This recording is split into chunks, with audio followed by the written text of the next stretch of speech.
আমি খুবই গরিব ঘরের অসহায় মেয়ে।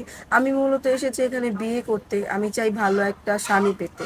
তার বয়স যেমনই হোক, সে দেখতে যেমনই হোক, আমাকে শুধু দুবেলা দুমুঠো ভাত খাওয়ায় রাখলেই হবে। আসসালামু আলাইকুম আপু। ওয়ালাইকুম আসসালাম। আপু আপনার নাম কি, কোথা থেকে এসেছেন, বয়স কত? আমার নাম আনিকা। আমি এসেছি খুলনা বাগেরহাট থেকে। আর আমার বয়স হচ্ছে 22 বছর। 22 বছর। পরিবারে কে কে আছে? পরিবারে আছে সৎ মা, ছোট বোন, নানু।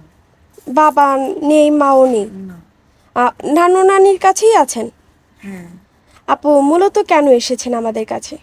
আমি এসেছি যাতে এখানে আমি বিয়ে করতে পারি, আমার একটা ব্যবস্থা হয়। কারণ সৎ মা আমাকে ছোটবেলা থেকে অনেক কষ্ট দিয়েছে, অনেক কষ্ট করে আমি বড় হয়েছি। আমি চাই যে আমার বাকি জীবনটা আমি ভালো থাকতে। ভালো থাকতে চান স্বামী নিয়ে? আপু কেমন মনের মানুষ চান? তার বয়স কেমন হতে হবে? সে দেখতে কেমন হবে?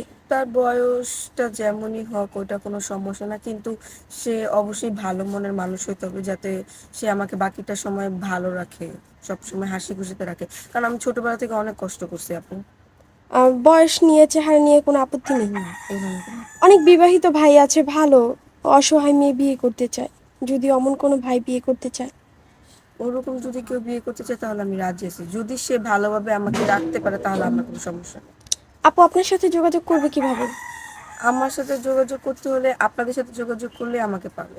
প্রিয় দর্শক, নাম আনিকা, বাসা বাগেরহাট, খুলনা বাগেরহাট, বয়স 22 বছর। কেউ যদি এই আনিকা আপুর দায়িত্ব নিতে চান, এতিম অসহায় আপুর পাশে থাকতে চান, স্ক্রিনে একটি নাম্বার দেখা যাচ্ছে, এই নাম্বারে ইমো হোয়াটসঅ্যাপ দুটোই আছে। ইমো বা হোয়াটসঅ্যাপ নাম্বারে আপুর একটি ছবি স্ক্রিনশট মেরে পাঠিয়ে দিবেন, অবশ্যই আমরা যোগাযোগ করিয়ে দিব। আপু নামাজ কালাম পড়া হয়? জি। বাংলা কতদূর পড়েছেন? কোনো মতে এসএসসি পাস করছি। আরবি পড়তে পারেন? হ্যাঁ। আচ্ছা আপু, ভালো থাকবেন। আসসালামু আলাইকুম।